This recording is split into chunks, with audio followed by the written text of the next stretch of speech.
Buonasera a tutti, io sono Simone Raz, sono consigliere comunale qui a Sorso e oggi abbiamo un appuntamento importante in vista delle elezioni regionali del 25 di febbraio.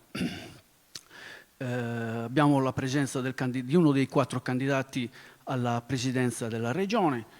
Ringraziamo innanzitutto tutti coloro che hanno deciso di venire a questo incontro, di partecipare, perché è un evento importante.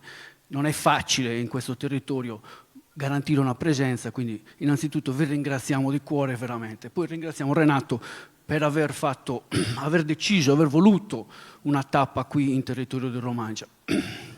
Io faccio una breve introduzione, poi lascio la parola ai candidati e a interventi e domande da parte del pubblico da parte di partecipanti che volessero intervenire, e poi l'intervento conclusivo di Renato. Questa sostanzialmente è l'organizzazione dell'evento. Dunque, io mi sono chiesto perché Renato Suro? Perché votare Renato Suro? E tra tanti amici che ho, tanti conoscenti, anche militanti politici, persone che fanno parte anche dei direttivi dei partiti, trovo sempre questa risposta. La frase è sempre questa: tra i 4 è il migliore, virgola, però, e poi costruiscono un però, una giustificazione che è di necessità per scelte che magari hanno fatto, che sono scelte di appartenenza correntizia, partitica, eccetera. No, tra i 4 è il migliore, non c'è dubbio, però, e queste sono persone che hanno conoscenza dei fatti, hanno conoscenza della politica, conoscono le persone, conoscono le vicissitudini.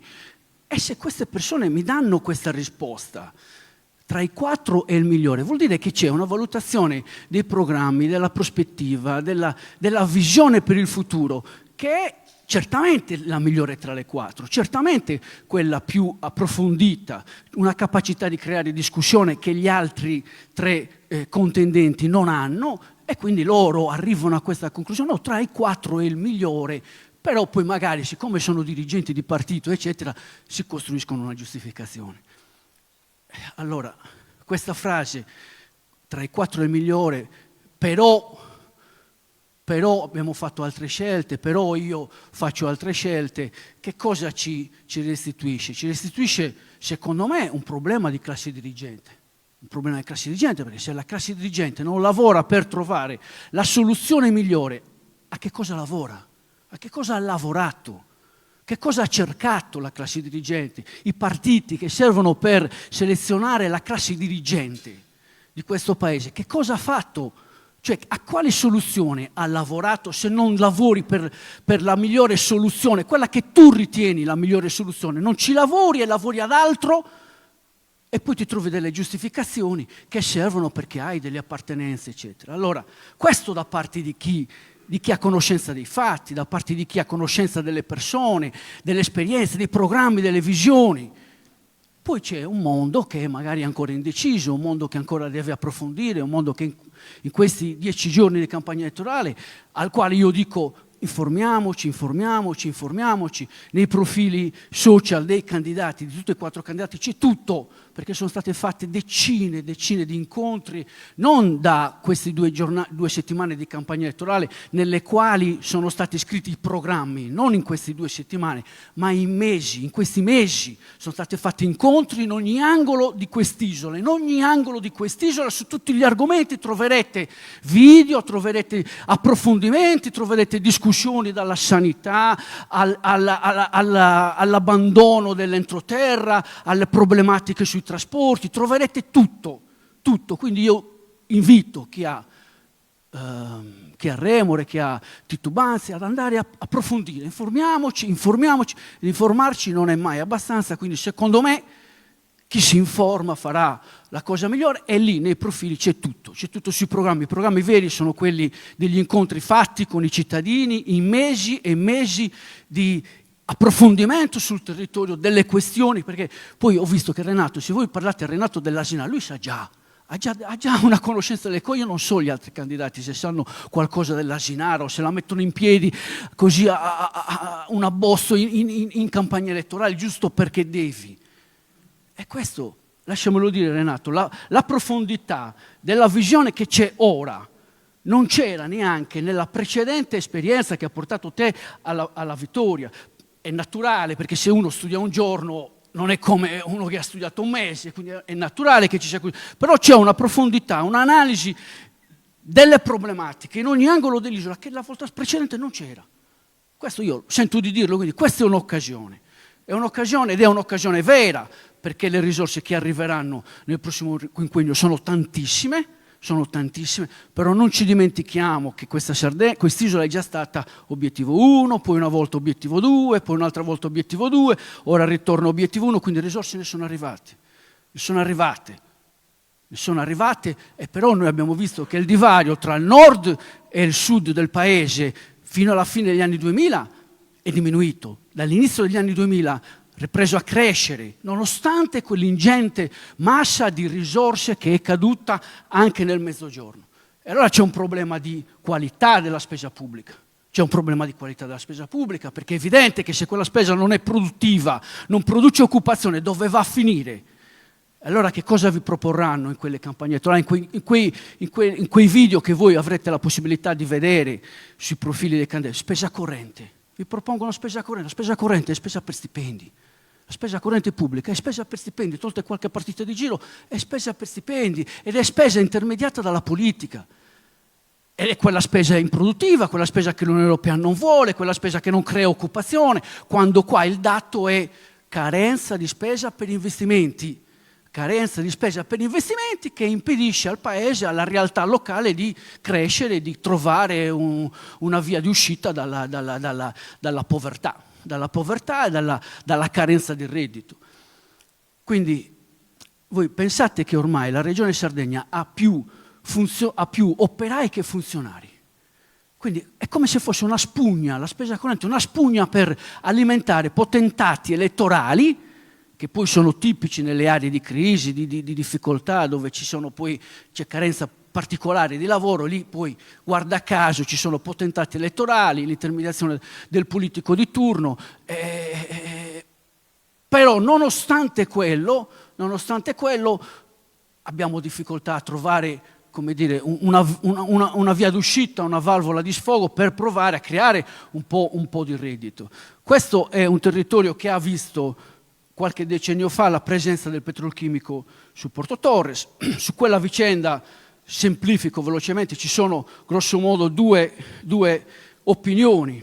Da una parte chi sostiene che quell'esperienza ci ha lasciato inquinamento e ci ha lasciato mancanza di capacità di intraprendere, e dall'altra parte c'è chi dice che invece quell'esperienza ha consentito la formazione di famiglie, ha consentito la formazione di una classe operaia, di una coscienza di classe, e ha consentito ai figli di quelle famiglie di studiare, di essere qui oggi per provare a risolvere magari i problemi che il territorio presenta. Questi sono i due estremi, probabilmente la verità li comprende entrambi o sta in mezzo, non lo so, ognuno grosso modo, però queste sono le due sfaccettature. Da quell'esperienza che cosa abbiamo avuto nei decenni successivi? Abbiamo avuto molta occupazione pubblica, come dicevo, intermediata dalla politica, molta occupazione pubblica, abbiamo avuto un po' di agricoltura, abbiamo visto qua in territorio di Romagna molti giovani dedicarsi ai vigneti, agli oliveti, grosso modo vigneti, c'è un buon numero di cantine vitivinicole con tanti giovani che si sono adoperati al recupero dei terreni che erano i terreni dei loro genitori. C'è un problema che è quello della dimensione. Questo è un problema tipico comunque generale di questo paese, perché secondo me quando in questo paese si parla di evasione fiscale ha a che fare con la dimensione delle imprese. Quando parli di previdenza, ma voi pensate in Germania le imprese di media dimensione forniscono previdenza integrativa, quindi alleggeriscono il carico dello Stato. In Italia le imprese sono troppo piccole e quindi le imprese in Germania forniscono asili nido. Quando in Italia abbiamo un laureato in giurisprudenza, dove va un laureato? In quale ufficio legale? Quale azienda ha un ufficio legale? Quale azienda? È evidente che vai a fare la libera professione. Quando ti lauri in giurisprudenza non c'è, la banca forse ha l'ufficio legale, oppure la pubblica amministrazione, il comune ha l'ufficio legale, ma aziende che hanno uffici legali non sono tante. Laureato in economia e commercio, qual è l'impresa che ha una certa dimensione per avere un ufficio amministrativo interno? È chiaro che esternalizzi e poi diventi libero professionista. E da lì il numero di liberi professionisti. Quindi la dimensione dell'impresa è una dimensione tipica. Il problema della dimensione dell'impresa è un problema tipico dell'Italia. Applicato all'agricoltura è evidente che c'è ancora più accentuato questo problema. Allora la politica può fare qualcosa, certo, la regione può fare qualcosa, perché può incentivare forme di aggregazione nell'agricoltura, che sono aggregazione, cooperazione, quello che però servono, perché per fare certi investimenti innovativi hai bisogno di una dimensione minima, non li puoi fare da piccolo imprenditore con 4 ettari, hai bisogno di acquistare attrezzatura innovativa che altri in continente acquistano, e quindi hai bisogno probabilmente la regione di incentivare strumenti di aggregazione anche nel mondo agricolo. Questo l'abbiamo un po' visto, però la regione può spingere, questo è uno spunto che può spingere in questa direzione. Un po' di turismo. Non siamo molto, non abbiamo una grande vocazione al turismo, non abbiamo grandi capacità ricettizie sulla costa, abbiamo 18 chilometri di costa, spiagge, abbiamo una possibilità. Voi pensate che noi andiamo al mare la mattina, piazziamo l'ombrellone, poi ci siamo dimenticati i braccioli, il materassino della bambina, torniamo a casa, prendiamo il materassino e ritorniamo in spiaggia. Queste sono situazioni che io credo che da poche parti in Italia possono avere. Sono delle comodità che il turista apprezza sicuramente, ma non abbiamo posti letto sulla spiaggia. Abbiamo pensato che il turismo fosse turismo balneare, quello dei 3 metri dall'acqua, ma quasi vergognandoci del nostro centro a 5 chilometri invece dalla spiaggia. Abbiamo visto invece qualche impresario dell'edilizia recuperare unità abbandonate nel centro storico. Questo è un tema che si pone a Sorso, credo a Porto Torres, credo a Sennori, per evitare che il centro storico di Sorso e quello degli altri comuni diventi come il centro storico di Sassari, abbastanza abbandonato. Quindi quando l'imprenditore recupera un'unità, la ristruttura che è in centro storico e pensa al turismo in estate, 3 mesi, 4 mesi, quello che è, intanto dà vita a quel centro. Quella è la nostra storia. Io piuttosto che andare a fare una villetta fuori paese, in periferia, ho preferito recuperare la casa di mia nonna e ci vivo lì. Dormo dove mia nonna dormiva, quella è la mia casa, mi va benissimo, quello è il centro, quella è la mia storia. E penso che questo sia turismo. Se voi a 3 km, a 5 km, ma a Rimini non sono 5 km, il turismo non si fa, ci si fa a 30 km dall'acqua il turismo. Quindi quello può essere un canale. Quando i bonus di 110 termineranno, secondo me il recupero dei centri abbandonati o che hanno molte unità sfitte può essere un volano sia per dare vita che per dare sfogo al settore dell'edilizia che, terminati i bonus edilizi, si troverà probabilmente in difficoltà. Anche perché poi quei bonus lì, a me viene in mente la questione delle ZES, completamente accentrata sul governo in questi ultimi mesi, ma il ragionamento è lo stesso sui bonus, perché tu hai incentivato la ristrutturazione di un condominio sul lungomare di Porto Torres piuttosto che di Cagliari, così come di Bolzano, con una legislazione univoca per tutto il paese, quando le problematiche non sono uguali in tutto il paese. Non sono uguali.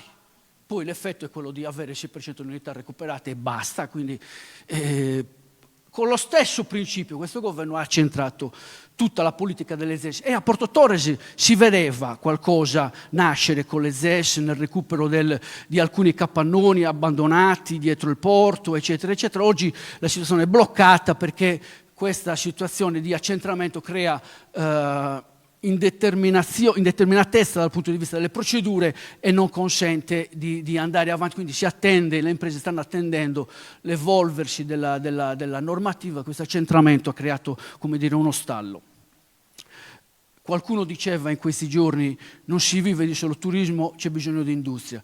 Noi sappiamo che fare industria è vero, fare industria in Sardegna è difficile. Le percentuali, l'incidenza dell'industria sul totale è la metà rispetto a quella del continente. Quindi è difficile fare industria in Sardegna, non è facile. Però dove ce l'abbiamo abbiamo bisogno di leadership politiche. Per esempio la centrale termoelettrica di Fiume Santo, che produce 600 megawatt circa, dà occupazione a 300-400 persone, tra le quali persone di Sorso, di Porto Torres, di Senior, eccetera. Avrà un futuro perché nei piani c'è scritto che deve uscire il phase out dai fossili e dal carbone entro il 2025, probabilmente sarà il 2028, forse il 2030, ma intanto è scritto che deve uscire. E se la politica liscia il pelo, non fa qualcosa, prima o poi gli eventi li subisce, poi ti trovi in piazza a dire che il diritto è acquisito, a manifestare per il diritto che era acquisito, quando la politica priva di leadership non è stata in grado di indicare un percorso. Alcuni progetti ci sono per passare alle energie alternative, ci sono, garantendo l'occupazione, come ci sono in altre centrali termoelettriche d'Italia, però abbiamo bisogno di politica che abbia una visione e che non faccia populismo, una visione che ti indichi una direzione, che abbia coraggio, e quindi ci vuole leadership politica.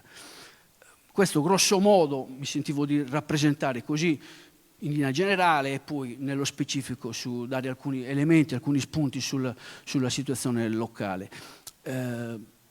Ripeto, ringrazio Renato per la partecipazione e lascio la parola a Lisa Benvenuto, che è una candidata locale nelle liste di Renato, e poi se c'è qualche altro candidato che vuole intervenire, interveniamo, cerchiamo di essere un po' brevi, poi tra il pubblico se ci sono domande, in modo tale poi da concludere così la serata.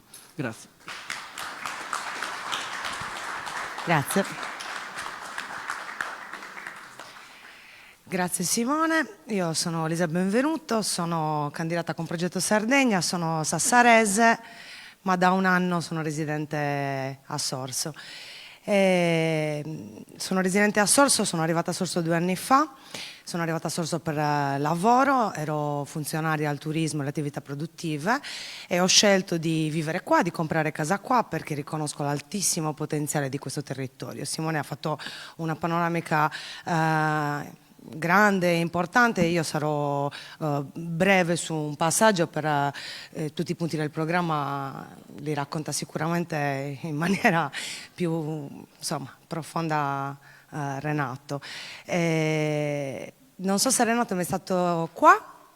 Questo è il Palazzo Baronale, quello che abbiamo sopra è il Museo Biddas, è un'eccellenza italiana, è un posto veramente molto particolare, un museo esperienziale, e viene chiamato il Museo dei Villaggi Abbandonati. Quindi il passaggio che faccio, agganciandomi al discorso che ha fatto Simone, è un passaggio che è legato allo spopolamento, ma visto nella prospettiva che mi appartiene di più, cioè nella prospettiva delle soluzioni. Il tema dello spopolamento appartiene principalmente ai piccoli centri, appartiene ai paesi che magari faticano di più soprattutto a vivere di turismo, però io credo che sarebbe contento di questa citazione senza troppo merito l'attuale sindaco di Chiaramonti, che un giorno con curiosità mi ha raccontato e mi ha detto: ma tu sai che noi abbiamo 72 stranieri che hanno comprato casa a Chiaramonti? Ho detto: ma dai, ma come mai, com'è possibile? Senza un'azione di marketing, semplicemente con un passaparola queste persone hanno deciso di trasferirsi, di andare a vivere a Chiaramonti, e qualcuno di attivare quello che è un lavoro di sviluppo turistico, diciamo di ospitalità turistica. Allora sto su Sorso, è stato citato il centro storico, io ho comprato casa al centro storico, adoro questa realtà, mi piacciono le piccole botteghe. Una casa su 3, possiamo dire, è pieno di cartelli con il Vendesi. Il potenziale che può stare dietro questo tipo di situazione è immenso, perché i turisti arrivano e non cercano più soltanto l'attrattiva balneare, ma cercano un tipo di turismo esperienziale. Questo tipo di turismo esperienziale li porta a vivere le cantine, li porta a vivere gli oliveti, porta e innesca tutto un nuovo processo che in questo periodo, soprattutto grazie ai fondi che sono già disponibili e che devono essere messi a sistema, può creare veramente della nuova economia. Diciamo spesso che il problema è far arrivare i fondi al Nord Sardegna, in parte sicuramente soprattutto per le infrastrutture, è vero. In parte dobbiamo lavorare moltissimo per far sì che le persone riescano ad accedere a questi fondi, perché quello che ho potuto riscontrare in questi anni, lavorando anche con la progettazione, lavorando con le aziende, è che c'è innanzitutto una grandissima diffidenza nel fare rete, mentre invece oggi è fondamentale che le aziende si mettano in rete e che diventino complementari nei servizi. E poi c'è difficoltà a compilare i bandi, i progetti, a stare dietro quelli che sono i tempi di una burocrazia che spesso non è compatibile con le esigenze delle aziende. Io ho scelto in maniera convinta già da dicembre di candidarmi con Progetto Sardegna, di dare il mio contributo a questa campagna elettorale. Sostengo in maniera fermamente convinta la candidatura di Renato Soru, perché già con il suo primo mandato ha dimostrato quello che è veramente il potenziale, soprattutto nell'ascolto dei giovani. Ho seguito l'altro giorno l'incontro, è stato veramente molto interessante. In questa campagna elettorale il programma è stato affrontato in oltre 40 incontri in tutto il territorio, noi lo stiamo portando avanti. Io invito veramente tutti innanzitutto ad andare al voto, ad invitare tutti ad andare al voto e insomma a sostenere sicuramente il nostro Presidente. Grazie. Paolo. Grazie Elisa. Ora vuole intervenire Paolo Giuliani. Poi se ci sono altri interventi, ok. Salve a tutti. Allora, io sono Paolo Giuliani, sono candidato anche io per sostenere Renato Soru, fermamente convinto, insieme al Liberu, che è il partito indipendentista con il quale sono veramente orgoglioso di partecipare. Intanto vi spiego chi sono, perché sennò ovviamente chi è questo, cosa vuole. Allora, io mi occupo di comunità integrate, di assistenza alla persona da più di 20 anni, di gestione di comunità integrate, che sono, diciamo, una formula un po' sconosciuta ai nostri governatori, perché sono quella fase intermedia. Fra l'altro a Sorso ne hanno chiuso una da poco, in maniera abbastanza vergognosa, nel senso che chiudono una struttura, deportano le persone che ci sono dentro per problemi strutturali. Ci arriviamo. Quindi io mi occupo di questo, mi occupo di gestione delle comunità integrate, ma soprattutto di umanizzazione dei servizi alla persona. E quindi porto quello che mi rappresenta, cioè questo. In che cosa può essere utile l'umanizzazione dei servizi alla persona? Che contributo può dare? Perché poi gestire e occuparsi di terza età e di persone anziane sembra quasi un vuoto a perdere. Fra l'altro le persone anziane vengono inserite nel macro argomento sanità. Mi sembra un po' improprio e anche un po' ingrato inserire la gestione della terza età nel calderone della sanità. La possiamo infilare nel calderone della sanità nel momento in cui succede che le persone anziane che smettono di curarsi, che smettono di badare a se stesse perché mancano i servizi essenziali, manca la possibilità anche di farsi un semplice esame del sangue, smettono di curarsi e quindi arrivano nei reparti ospedalieri in condizioni già gravissime, senza possibilità di scampo. Quindi l'unica soluzione è l'istituzionalizzazione in una struttura.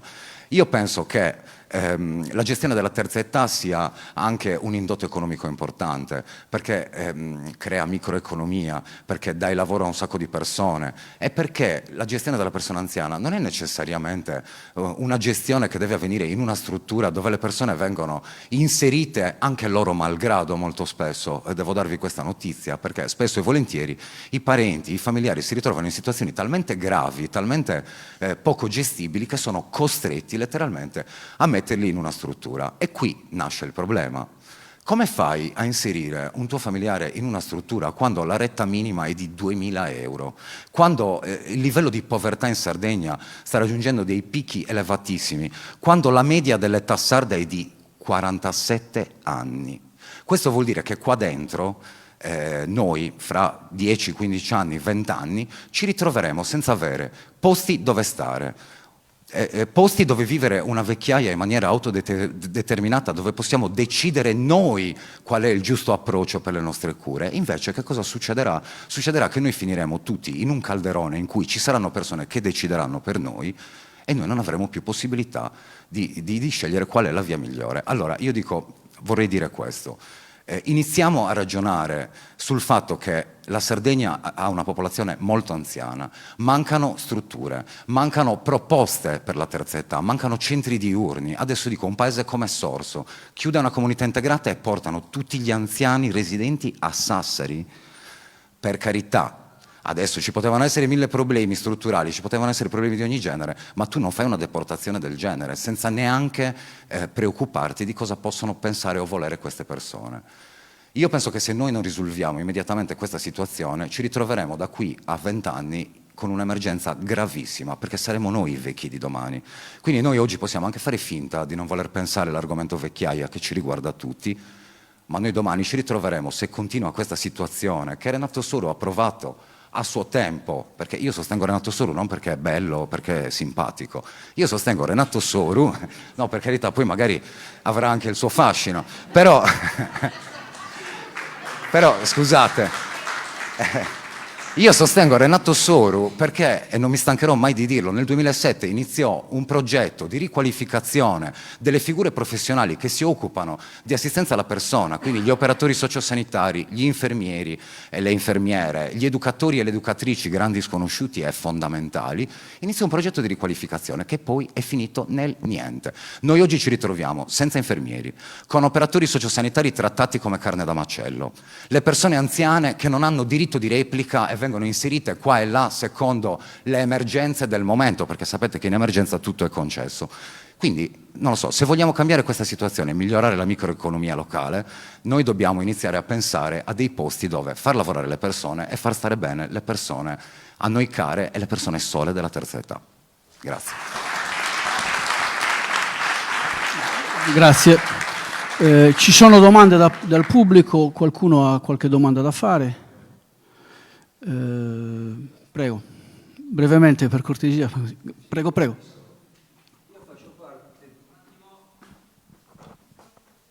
Microfono? Ah, scusami, grazie. Ah, ecco, siamo in diretta.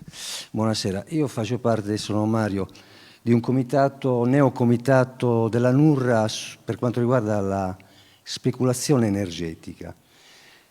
Non so se tutti sono al corrente di quello che sta succedendo. Renato penso che sia abbastanza al corrente. Stanno calando multinazionali a nastro con un lasciapassare del Ministero, perché da una certa potenza in su pare che basti solamente il permesso del Ministero per arrivare qua, comprare terreni e piazzare, cioè quello che vogliono fare è inaudito. Si sta paventando un gruppo elettrogeno per l'Europa, la Sardegna come gruppo elettrogeno, con pale da 240 metri, cioè il grattacielo di Sassari per intenderci sono 80 metri, quindi io non riesco a vedere 240 metri di pala, con una piattaforma, insomma cose assurde. La domanda è questa, ma la Sardegna come statuto speciale, io non conosco le leggi, come statuto speciale, come regione autonoma, non può concretamente opporsi se non denunciare questo abuso legislativo, perché noi stiamo cercando di fare osservazioni, qua è un labirinto continuo, comitati regionali, stiamo cercando di fare qualcosa, ma la politica è completamente assente. Qualche comune si sta ribellando, cioè Orgoglio Loriano ha detto no, ferma, qua non si fa niente, altri comuni si sono opposti, altri comuni sono silenziosi. Sassari, silenzio. Stiamo cercando di stimolare il dialogo, l'incontro per fare qualche cosa, ma porca miseria, ma si può fare legalmente qualcosa? Questi stanno facendo un atto fuori legge. Possiamo denunciarli tutti, chiedere danni, eccetera, eccetera. Soprattutto anche a chi sta vendendo terreni, si stanno creando i latifondisti che stanno comprando terreni ormai. L'agricoltura è in sofferenza e quindi se li comprano per pochi soldi, anzi gli offrono abbastanza soldi per cui sono abbastanza acquistabili, diciamo così. Credo di essere stato chiaro. Grazie. Grazie.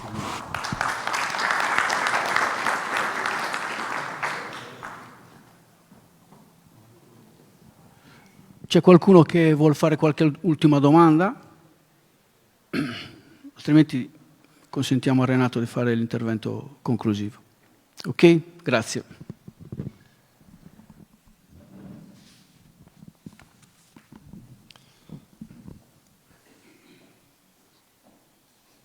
Se mi permettete, preferisco parlare da qui. Si sente anche senza microfono. Ci vuole il microfono.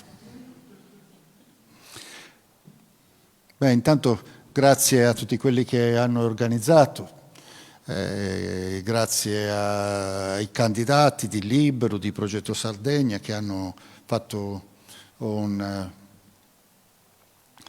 breve presentazione, grazie per la bella domanda e grazie per la bellissima esposizione molto approfondita, interessante della situazione di Sorso, o quantomeno dei temi principali.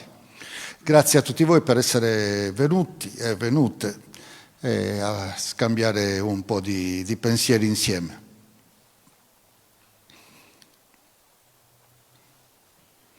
Allora, diciamoci subito che Sorso è il paese del consigliere regionale più votato in tutta la Sardegna, è il paese di destra, è il paese del consigliere, diciamo, probabilmente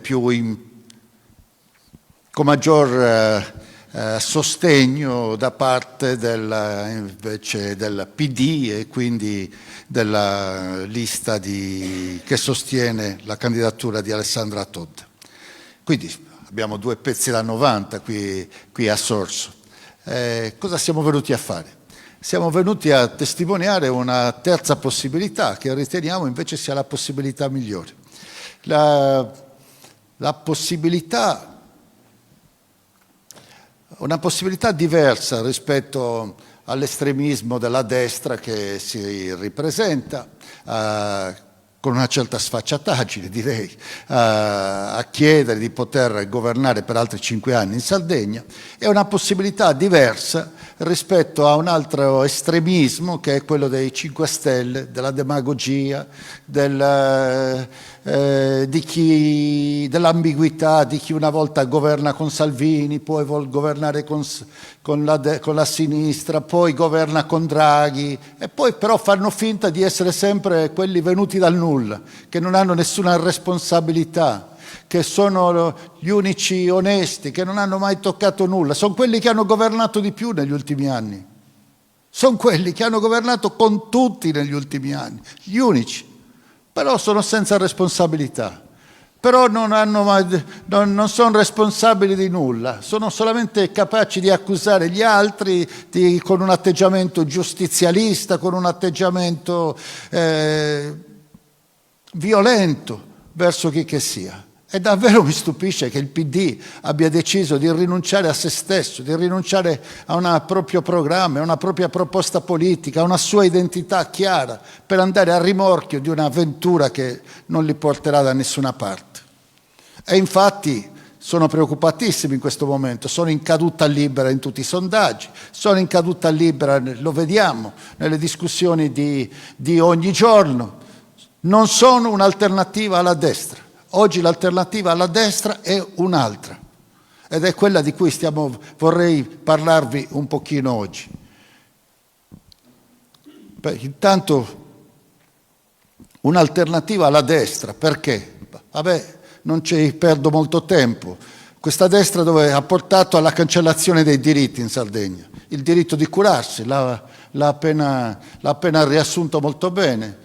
Molti anziani, il 15% dei sardi stanno rinunciando a curarsi e quando pure ci provano molto spesso devono curarsi con la sanità privata, soprattutto se hanno dei problemi seri, perché altrimenti come possono vivere con l'angoscia di dover aspettare 6 mesi o 12 mesi e si curano privatamente. nonostante le difficoltà a volte anche economiche, le difficoltà di dover andare a curarsi privatamente. Stiamo rinunciando al diritto all'istruzione, plessi scolastici che chiudono. Quando non chiudono vengono affidati a delle autonomie scolastiche sempre più grandi, chiudono le autonomie scolastiche per cui il plesso è lontanissimo da un dirigente, da qualcuno che se ne deve occupare tutti i giorni con coscienza, accudire, aiutare i professori, gli insegnanti, aiutare il dialogo con le famiglie, comprendere le necessità dei bambini, delle bambine, dei ragazzi e ragazze.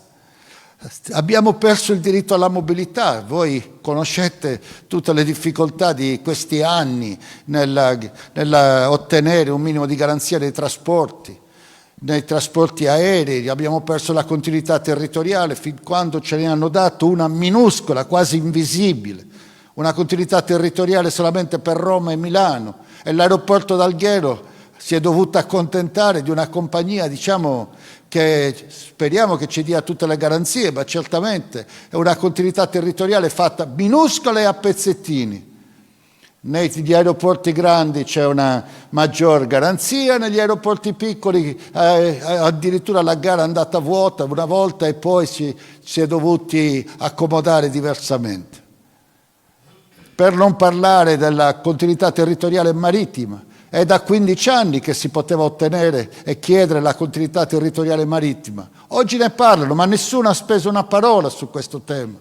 Il presidente della Sardegna negli ultimi 5 anni, nonostante fosse stato anche assessore ai trasporti nel passato, non ha speso una parola su questo tema. E nonostante nel passato ha avuto la responsabilità, ve lo ricorderete, di aver affondato la Saremar, la compagnia dei trasporti per le isole minori, con un'esperienza che non vale la pena di ricordare. La Sardegna in questi anni si è impoverita, è stato ricordato, è ritornata nell'obiettivo 1. Si è impoverita e nonostante si sia impoverita, nonostante nei territori si senta il bisogno di tutto, nonostante gli scioperi, nonostante i problemi che abbiamo visto, nonostante tutto questo, cosa succede? Nelle casse della Regione ci sono 3 miliardi di euro non spesi. Nelle casse della Regione ci sono inoltre risorse della programmazione europea del 2014-2020 non ancora spese. Sono passati 4 anni dalla data di scadenza e sono ancora lì. E nonostante tutti i bisogni e le necessità di ripartire, nelle casse della Regione ci sono ancora la possibilità di utilizzare le risorse del tutto straordinarie del periodo 2020-2026. Le risorse straordinarie perché siamo tornati nell'obiettivo 1, quindi sono circa il 60% in più di quelle che abbiamo avuto prima. Straordinari perché anche i fondi per lo sviluppo e coesione sono cresciuti nella stessa maniera. Straordinarie perché ci sono i fondi del PNRR, perché l'Europa vuole rilanciarsi dopo l'uscita dalla pandemia, che ha causato una grave recessione economica, perché tutto è stato chiuso per degli anni, no? E ora si vuole rilanciare. Come si rilancia? Mettendo a disposizione dei territori dell'Europa delle risorse straordinarie enormi, quelle del PNRR, e tutte si sommano: PNRR, fondi strutturali, fondi per lo sviluppo e coesione, i fondi per la transizione giusta, tutti questi fondi oggi non utilizzati. Quindi che idea hanno della Sardegna? Ma che volontà hanno per la Sardegna anche per il futuro, dopo il disastro di questi anni, dopo questa incapacità di investire, di utilizzare le risorse che ci stanno mettendo a disposizione e dopo questa totale assenza di un progetto, perché è evidente che non c'è alcun progetto, c'è solamente un progetto di mantenere il potere per il potere. E infatti di cosa avete sentito parlare in questi 5 anni? Mica dei progetti, mica delle visioni, mica delle idee, mica delle cose da fare. I giornali erano stati occupati, il direttore generale tale è stato spostato con il direttore Tra l'altro il direttore generale di un certo assessorato è stato rimosso perché non aveva i requisiti, il direttore sanitario si è dovuto dimettere perché non aveva i requisiti, litigano l'uno. Di questo ci siamo occupati. Anziché riformare la regione, per mesi la cosiddetta legge per lo staff, la possibilità di aumentare lo staff del Presidente della Regione di 90 persone. Il Presidente della Regione per non fare nulla aveva bisogno di 90 persone in più. Di questo ci siamo occupati. E ora questa destra si ripresenta. Uguale, perché sono le stesse persone, sono gli stessi assessori, sono gli stessi consiglieri regionali, tutti che si sono ripresentati. L'unica cosa che cambiano che cosa è? Il candidato presidente. Ma non è cambiando il nome di Solinas col nome di Truzzo che cambia qualcosa, non cambia nulla. Il nome di Meloni, no? Con il nome di candidata vera, sembra che sia Meloni.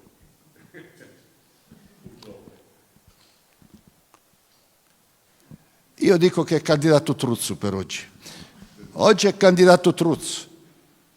E i sardi lo devono sapere che è candidato Truzzo. E cioè è candidato la persona, il sindaco che tra i 90 sindaci d'Italia per gradimento è il terzultimo. Come?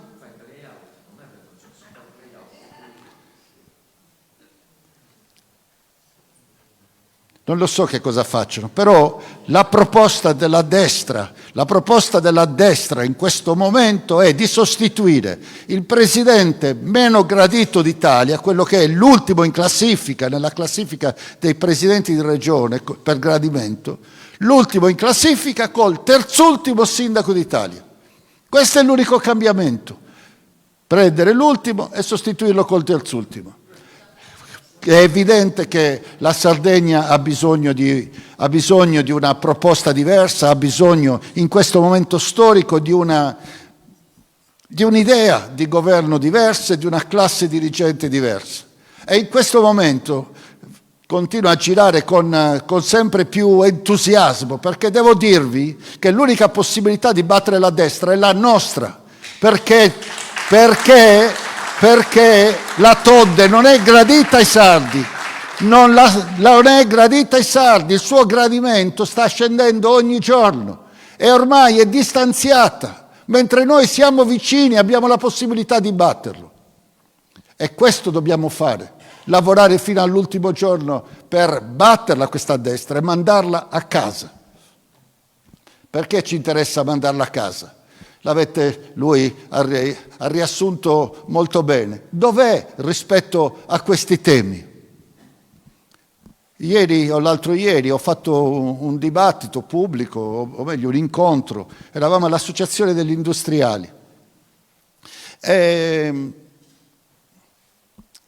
avevamo tutti la stessa domanda e Truzzo rispondeva e io rispondevo, ognuno faceva le sue risposte.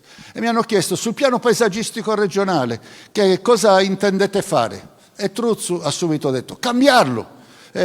Noi siamo per la tutela, ma naturalmente lo dobbiamo riscrivere, lo dobbiamo cambiare, dobbiamo fare qualcos'altro perché poi ha bloccato il turismo, ha bloccato l'attività nella fascia costiera e quindi bisogna ripartire. È esattamente quello che hai detto tu, anzi è esattamente il contrario, perché abbiamo finalmente capito che il turismo non è costruire altre casette sulle coste, quando abbiamo già i paesi bellissimi, con questi centri storici, recuperato, con una bellissima illuminazione che avete adesso la sera, queste case fantastiche, le storie in ogni casa, in ogni vicolo, i piccoli negozi, le parole, la lingua di ognuno degli abitanti. Ma i turisti non sono mica sciocchi, Alla fine preferiscono frequentare un posto così, dove fanno 2 passi e sono in spiaggia, ma fanno 2 passi e sono nuovamente in un paese, e non nel paese dei balocchi o in una roba di cartongesso e di cartone che prova a inventare un'idea di paradiso delle vacanze. E soprattutto, a noi che cosa ce ne viene di dare l'autorizzazione a qualcuno a costruire altre 50-100 case che si mettono in prima fila, danno le spalle al paese vero, si prendono tutto e non lasciano niente. E magari il paese continua a invecchiare, continua a sbriciolarsi a volte nelle case che non vengono recuperate. E invece può essere proprio al centro di un'attività turistica che non chiude subito dopo Ferragosto, ma rimane aperta e può rimanere aperta tutto l'anno, come rimane aperto tutto l'anno il paese. E se uno vuol venire a passare un fine settimana o 4 giorni perché c'è un ponte lungo e comunque c'è un bel clima, cosa fa? Va in un villaggio turistico chiuso o va in un paese vero aperto?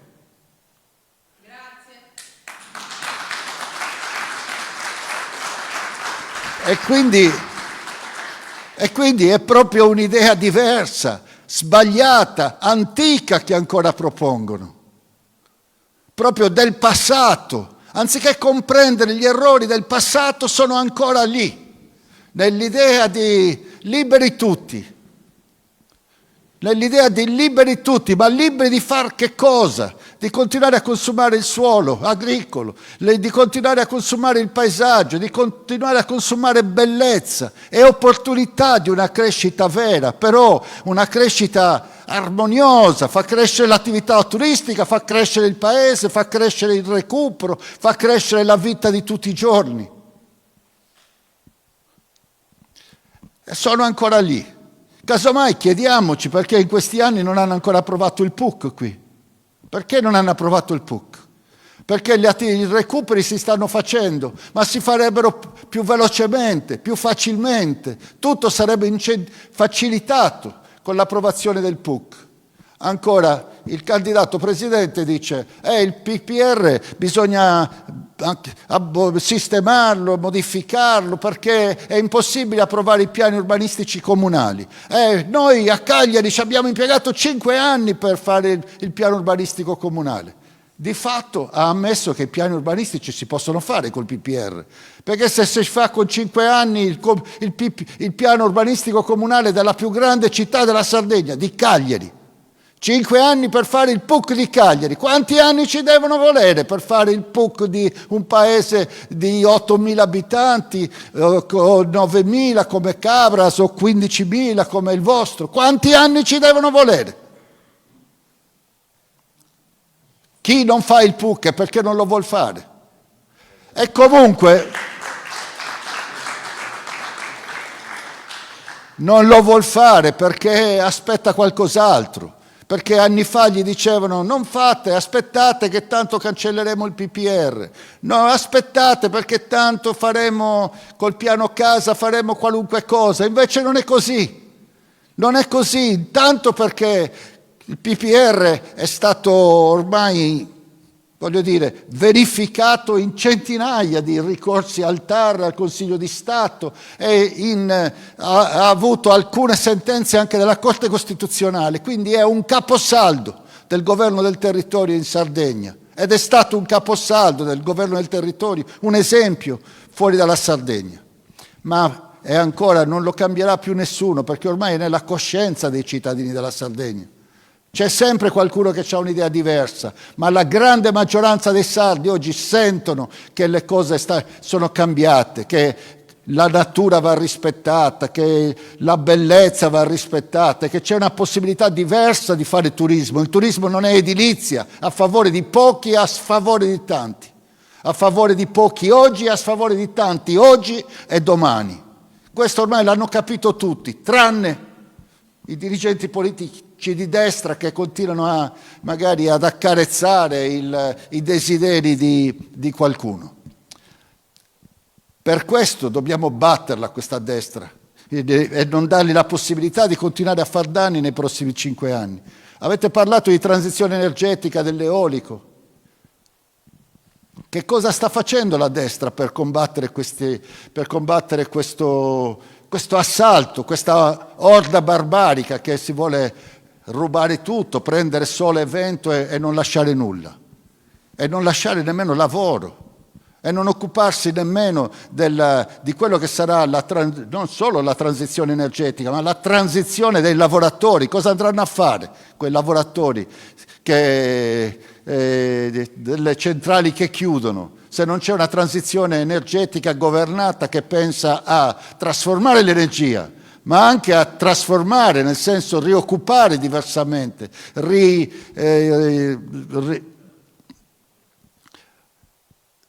dare gli elementi per una nuova occupazione per queste persone. Il candidato presidente ha detto: ma insomma, intanto facciamo la dorsale del gas, facciamo il gas, perché tanto il gas fra 50 anni ci sarà ancora il gas. Cioè tutto il mondo sta parlando della transizione energetica. I capi di Stato di mezzo mondo si sono incontrati qualche mese fa per l'ennesima COP21, mi pare che fosse, a Dubai, per dire che entro il 2050, quindi fra 25 anni, comunque non bisogna più bruciare combustibili fossili. Si sono incontrati e per la prima volta hanno posto una scadenza. Non hanno ancora concordato qual è la transizione, no? Il 2025, 2030, 2035, 2050, ma hanno acclarato che si uscirà dai combustibili fossili entro il 2025. In Sardegna, che è più o meno la patria del sole e del vento, ne vogliamo parlare o facciamo finta che non succeda nulla, così andiamo a sbattere definitivamente? Negare questa cosa vuol dire voler fare politica con il fettine di salame negli occhi, con gli occhi chiusi, vuol dire essere ciechi.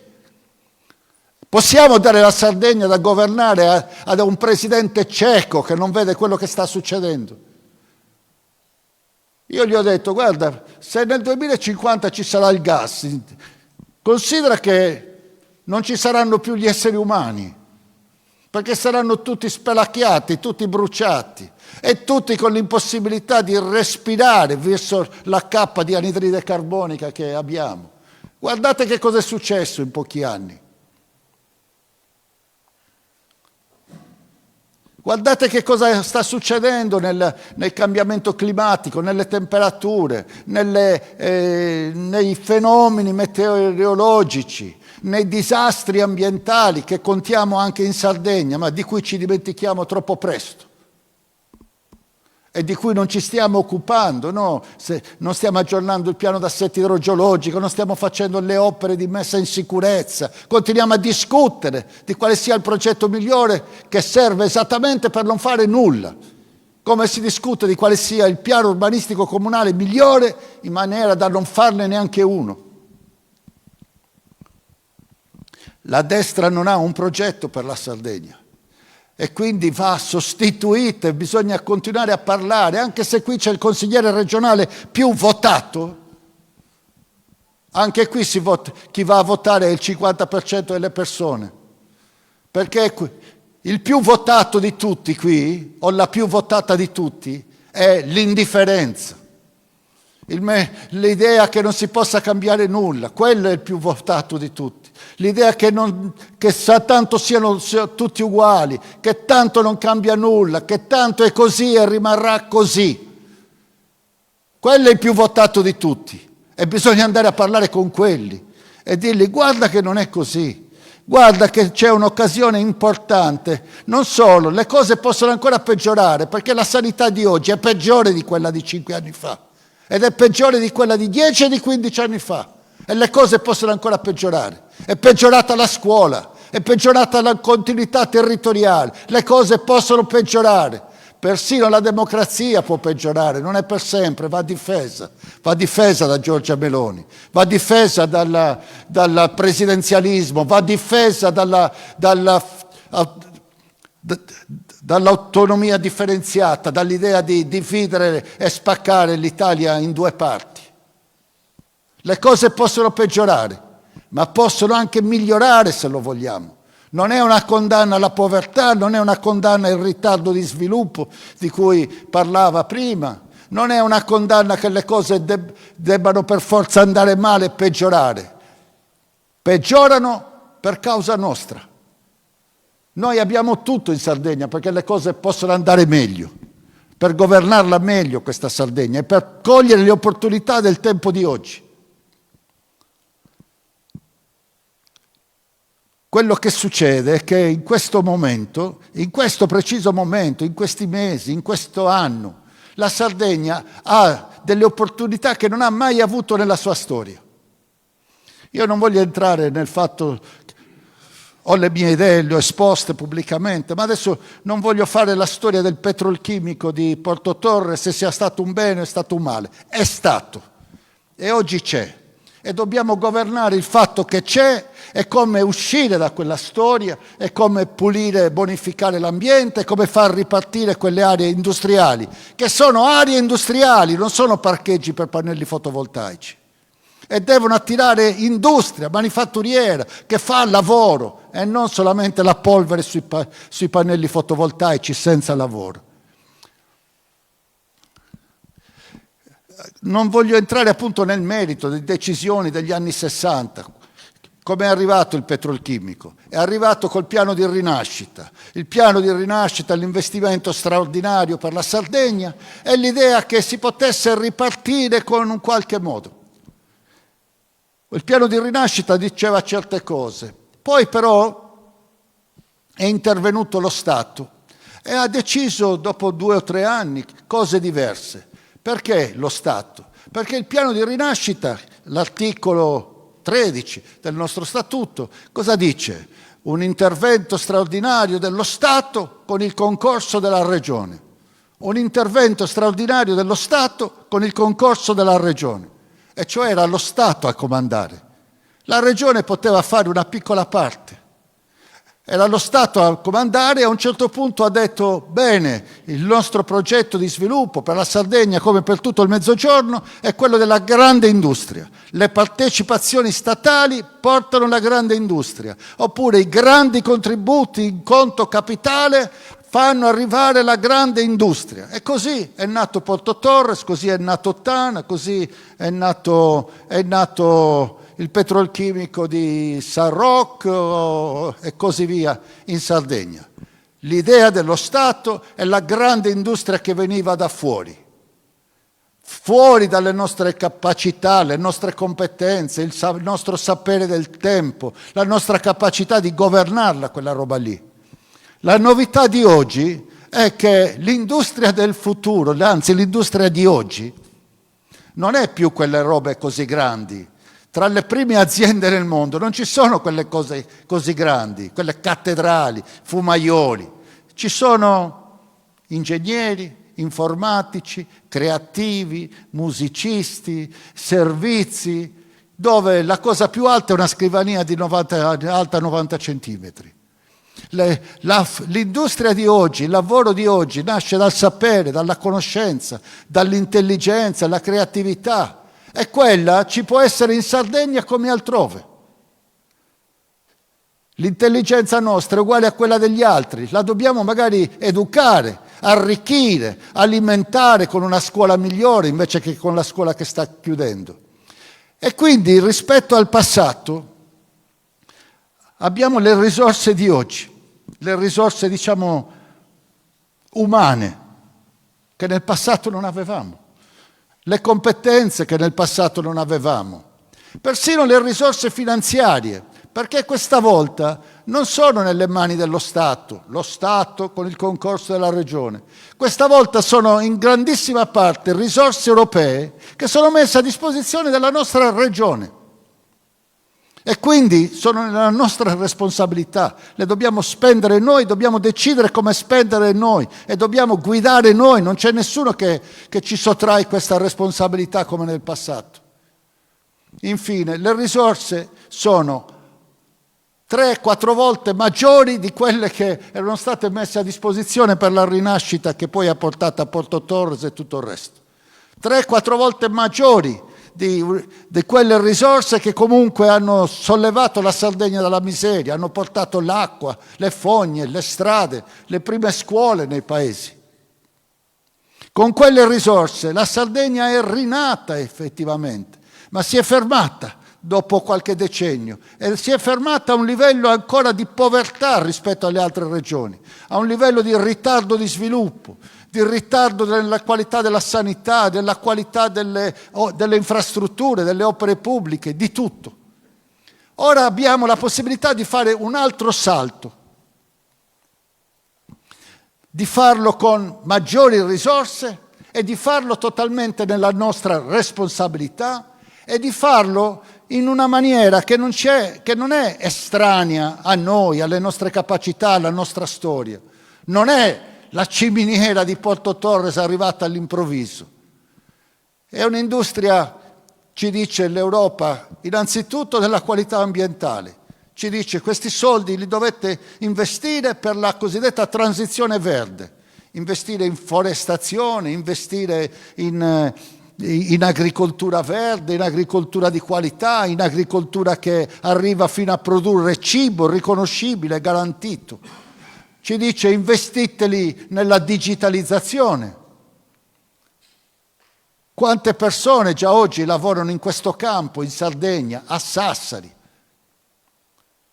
Mi pare stamattina qualcuno ha detto ma a Bari o chissà dove stanno facendo l'hub dell'innovazione. Mi sono dimenticato di dirglielo. A Sassari lo stanno facendo, uno dei 7-8 hub dell'innovazione finanziati in Italia. A Sassari ci sono oltre 120 milioni di euro per finanziare i processi di ricerca, innovazione e creazione di impresa in questo mondo. E non solo, la digitalizzazione per i nostri paesi dell'interno soprattutto. Cosa vuol dire? Che nella economia digitale, nelle attività digitali, dei servizi che vengono trasmessi digitalmente, la periferia non è più periferia. Se il 5G funziona, se la fibra funziona, da casa mia in Anglona o in Romagna faccio quello che posso fare da Cagliari o da Milano. Tant'è che ieri a Sassari sentivamo la testimonianza di ragazzi che stanno tornando non perché vengono a cercare lavoro qui, perché lavorano per una ditta di Milano o una ditta in Olanda, ma lo fanno da casa. Poi magari ogni tanto ci vanno, fanno un viaggio, ma ogni tanto. Quindi c'è una possibilità nuova di un progetto nuovo, di una rinascita nuova, finanziata in maniera importantissima, ma guidata da noi e con delle direttrici che sono più solide di quelle che ci hanno portato nel passato. La direzione della transizione verde, di un'agricoltura verde, la transizione dell'uso delle tecnologie, dell'uso della digitalizzazione, della rete, di una possibilità di accedere a un mondo globale o almeno europeo. Stamattina ho iniziato la giornata visitando un'azienda di infissi a Sassari, gestita da sassaresi, di proprietà di sassaresi che si sono rimessi, che sono ripartiti.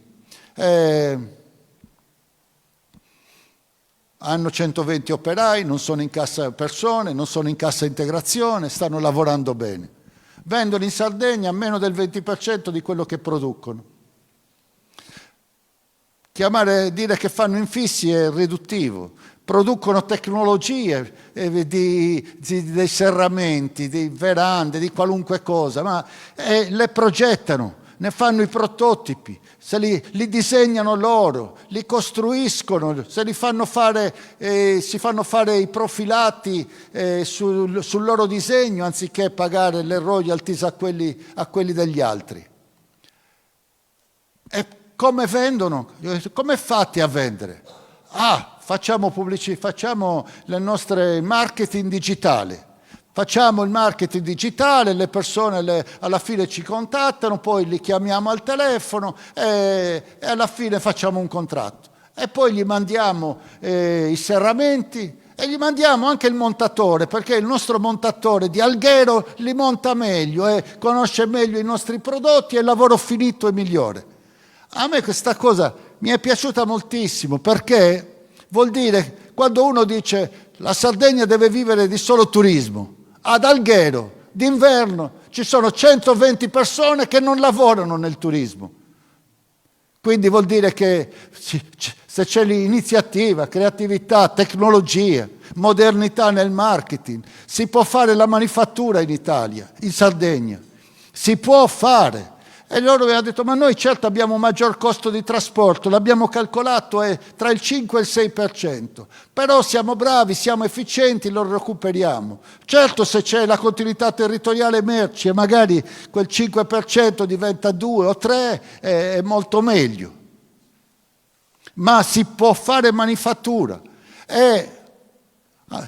Noi ormai abbiamo disegnato i nostri profili, ce li facciamo estrudere, no? Dall'alluminio primario, poi si possono estrudere, ci sono gli estrusori, insomma, ed escono fuori questi profili che poi vengono lavorati.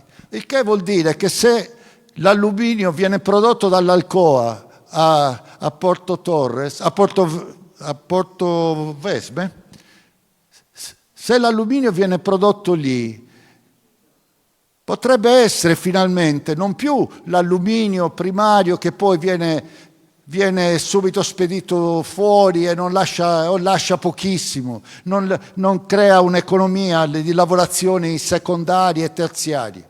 Ci può essere davvero la possibilità di far filiera con l'alluminio prodotto magari dal riuso, dal riciclo, senza bisogno della bauxite e delle operazioni più inquinanti. L'alluminio prodotto dal riciclo, utilizzato per trafilare e utilizzato persino nelle terze lavorazioni. Ora, non tutto si risolve con questa società di Alghero, naturalmente, però sono segnali che vanno colti segnali di pericolo e vanno colti segnali positivi e aiutati, incentivati. Così come, e finisco, avete portato questo tema della speculazione energetica, dell'assalto delle paleoliche. L'assalto delle paleoliche perché ce l'abbiamo? Innanzitutto perché col governo Draghi e con il ministero competente nelle mani dei 5 Stelle hanno fatto i decreti che hanno permesso quello che sta accadendo oggi, con la complicità anche di Giorgia Meloni, e cioè in Sardegna stanno espropriando le terre per installare i grandi parchi eolici e fotovoltaici. Sono già agli espropri, senza che la Sardegna abbia avuto la possibilità di dire niente. Sono già agli espropri quando si tratta di impianti superiori ai 10 megawatt, l'avete citato voi poc'anzi. Sono già agli espropri. In Sardegna non rimarrà nulla di tutto questo. La Sardegna poteva innanzitutto essere avvisata dal Ministero, dai ministri e viceministri dello sviluppo economico, e avvisare non solo le istituzioni sarde, ma anche la società sarda, la classe dirigente sarda di quello che stava per accadere. Ed è colpa di questa destra che a oggi non ha ancora detto una parola sulla mappa dove devono essere individuati i luoghi dove fare questi parchi. Aveva 6 mesi di tempo per farlo, i 6 mesi di tempo sono passati, anche 18 mesi, ma non ha ancora scritto una riga su questa mappa sull'individuazione dei siti idonei. E quindi siamo attaccati da destra e da sinistra su questo tema. E cosa si può fare? Bisogna Non dico riscrivere lo statuto, bisogna farlo, ma nel frattempo bisogna mettere in mora il governo e scrivere immediatamente una norma di attuazione che chiarisca i nostri poteri concorrenti previsti dall'articolo 4 e quindi bloccare, ma non perché non vogliamo la transizione energetica e neanche bloccare, vogliamo farlo e intestandolo alla società energetica sarda che realizzi questi impianti per abbattere le bollette delle famiglie sarde, delle imprese, degli artigiani e anche delle grandi imprese della Sardegna.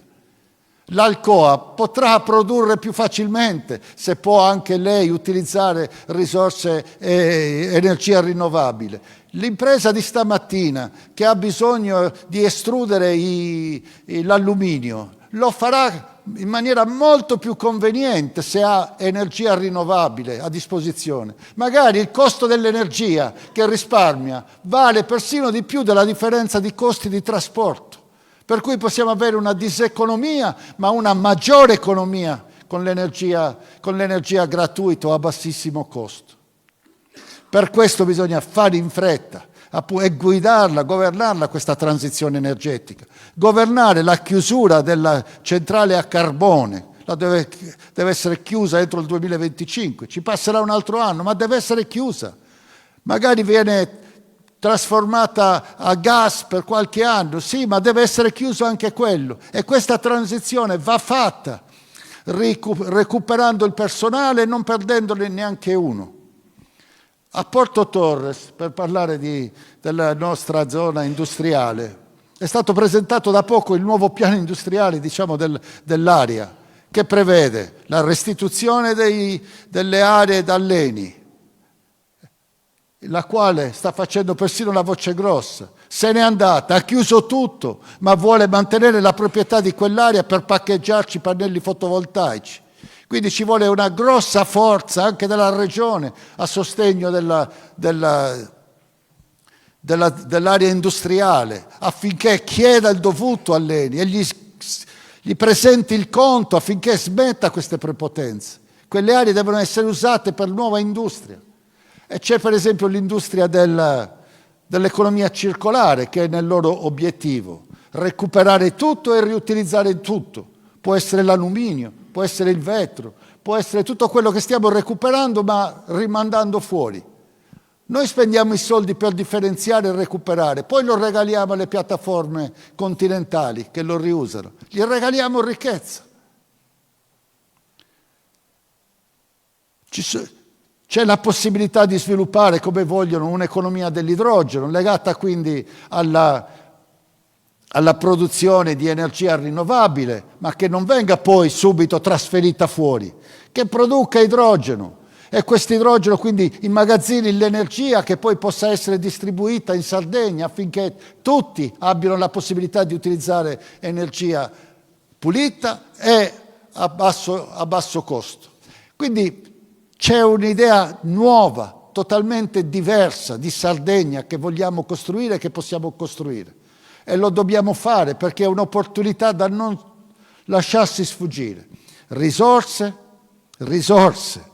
tante da spendere subito, governate da noi, su progetti nostri, ma con una chiarezza di visione che è anche quella europea, del verde, della digitalizzazione, dell'istruzione. Il più grande investimento che dobbiamo fare è nell'istruzione di ogni bambino e bambina per portarlo a livelli europei entro i prossimi 20 anni, nell'inclusione sociale, nella considerazione che stiamo invecchiando quindi e che dobbiamo includere anche le capacità delle persone che sono avanti negli anni, che non possono essere solo un problema, possono essere anche delle capacità ancora utili.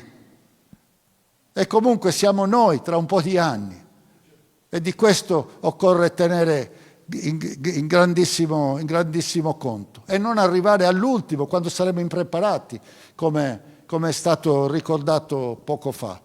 Quindi c'è da vincere le elezioni. Finisco come ho iniziato. Siamo l'unica possibilità di battere la destra. Quindi chiediamo a chi sostiene la TOD o a chi vuole votare la TOD: senti, non aiutare la destra a vincere, aiuta noi a vincere, a battere la destra. e con una leadership non imposta da nessuno, ma nostra, e aiuta noi perché non siamo un pezzo di quella storia lì, noi non siamo un pezzo della storia dei 5 Stelle, non lo siamo mai stati e non lo vogliamo diventare. Noi stiamo percorrendo una strada nuova che loro anche ci hanno un po' aiutato a scegliere finalmente, li ringrazio per questo. Ci hanno aiutato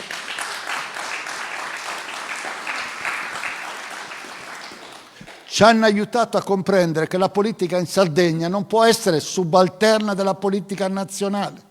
Non può essere che decidono loro chi ci deve guidare o per quale motivo ci deve guidare, e tantomeno non può essere che sia una persona che poi rimane assoggettata a loro anche dopo. Che forza avrà il presidente Truzzo eventualmente di contrastare le decisioni di Giorgia Meloni? Che forza avrà? Nessuna. Andrà a Roma a prendere ordini, non a portare proteste, vertenze, richieste. Andrà lì a prendere ordini. La Todde non ci andrà perché perderà. E quindi tra noi e Truzzo ci dobbiamo andare noi.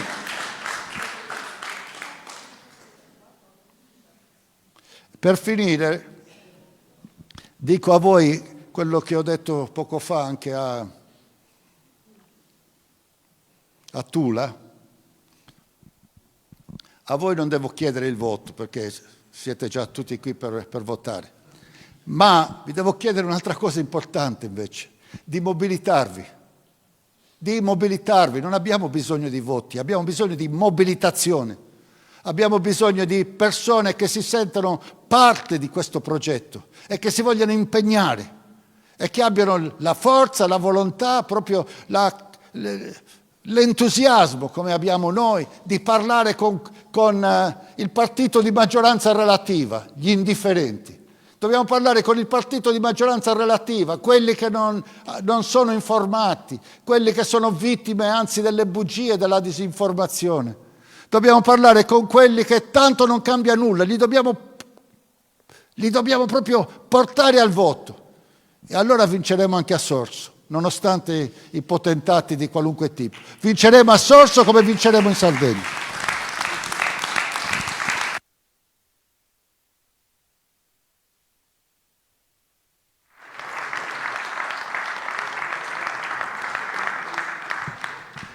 Grazie nuovamente a tutti per la partecipazione.